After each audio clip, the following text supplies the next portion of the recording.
Hello, my name is Christopher. What's your full name, please? My name is Jeremy David Hellard. Can I check your ID and passport, please? Yes, certainly. Thank you, that's fine.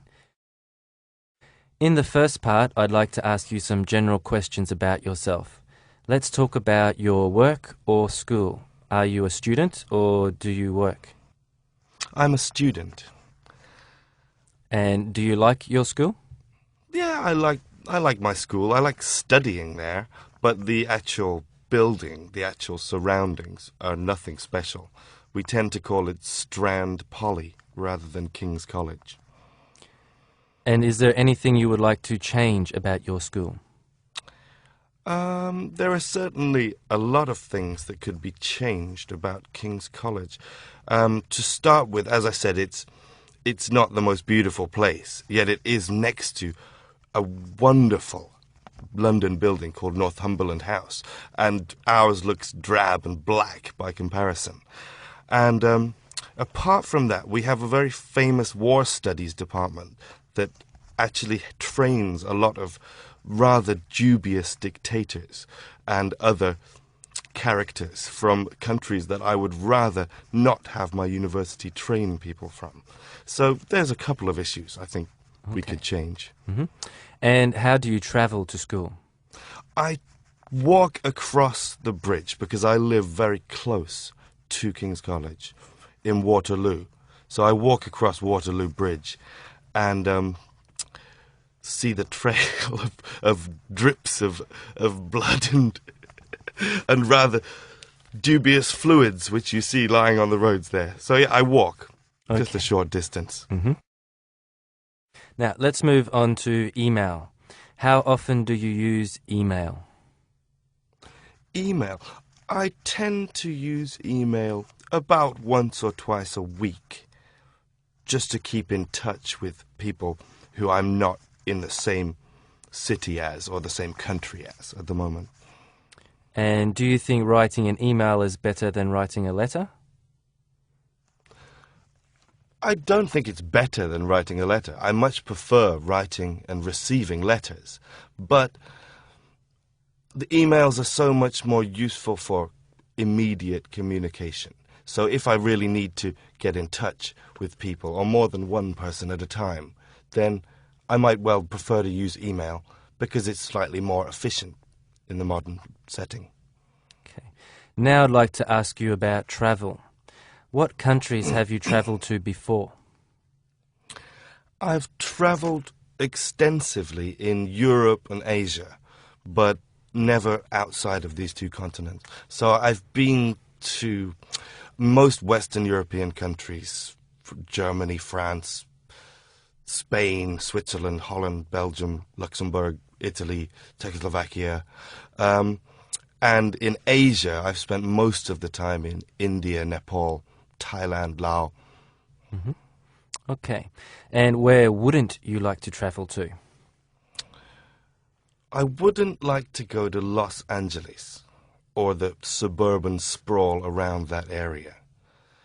I would love to go to the United States for a lot of reasons, but I think that absolute height of modern suburbanization that is Los Angeles County is something that I would rather never see. Okay. Let's move on to part 2. In part 2, I will give you a topic and I'd like you to talk about it for 1 to 2 minutes. Before you talk, you will have 1 minute to think about what you are going to say. You may make some notes if you wish. Do you understand? I understand, yes. Okay, so here's your topic. I'd like you to describe a problem in your city.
Well, I think the main problem that I see with London is congestion of traffic.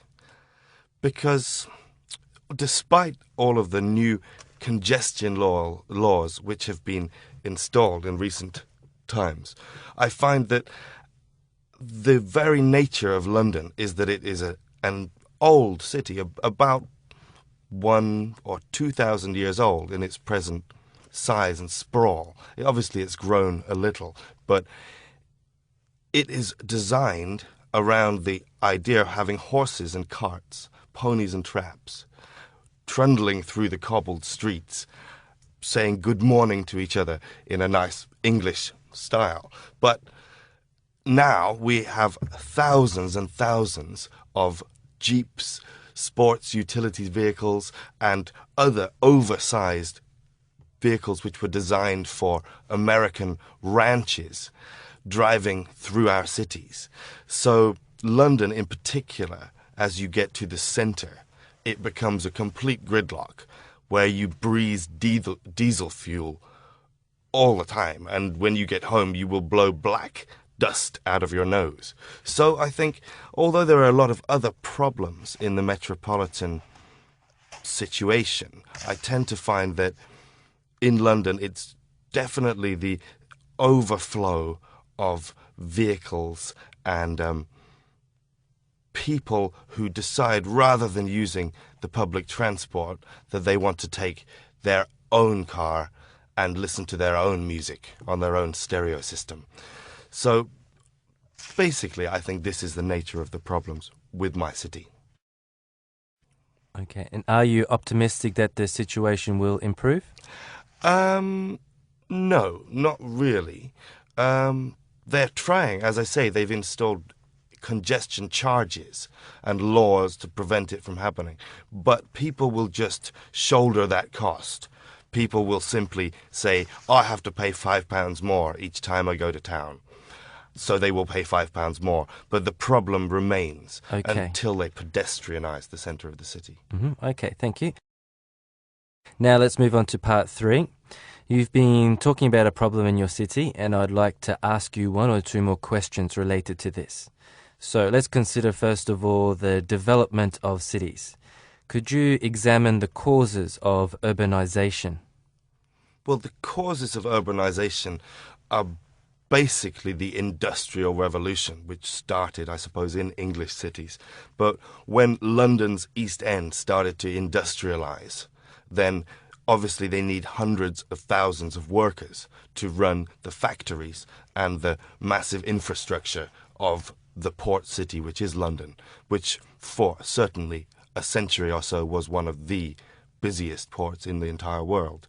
So the amount of people who had to come from the British countryside or from other countries altogether, often places which had been previously colonized by Britain, these people were all drawn towards the center of industry, and therefore we get 2 things happening. One is a massive overcrowding, and therefore a likeliness for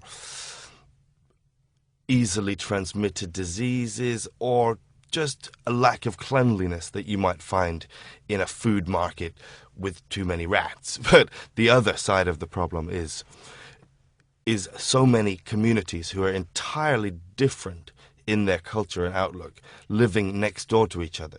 And sometimes this works very well, but other times we can see eruptions of sporadic violence or malcontent amongst different social groups. And could you speculate on how cities will develop in the future? I think cities will probably develop upwards in the same way as we've seen in American cities, that buildings will become taller with better security guards and more windows, so that people can live in the city with the convenience of the local 7-Eleven without having to encounter the chock-a-block street-side life that you will find in any modern metropolis. Okay, and let's talk about some global issues. Could you describe how noticeable the gap between the rich and the poor is in your country? Well, yes, it's certainly very noticeable, and I would quote a prominent conservative politician who said, "The homeless, oh, they're the people we step over when we come out of the opera." So in London particularly, and also Manchester and Birmingham, you can really see a lot of people who are sleeping in the street on newspapers, whilst right next to them are extremely wealthy London bankers or Arab oil men, people with chauffeurs, people to carry the back of their coat over the homeless people so as not to tarnish it. So I think it's very obvious the difference between rich and poor, particularly if you go closer to the centre of urbanized areas. And how worried are you about rising world temperatures? Well, I think it's certainly worrying, the trend of global warming, so-called. Also, in other parts of the world, we'll see global cooling. So it's not simply the idea of I'm worried about temperatures rising. If you look in the centre of Canada at the moment, there's a massive cold snap, which is harder than is usually expected at this time of year. So I think that global warming is more complex than perhaps just rising world temperatures. But certainly I'm worried that we have done something to the balance of our world's equilibrium, so to say, that we might not be able to repair. Thank you. That is the end of the speaking test.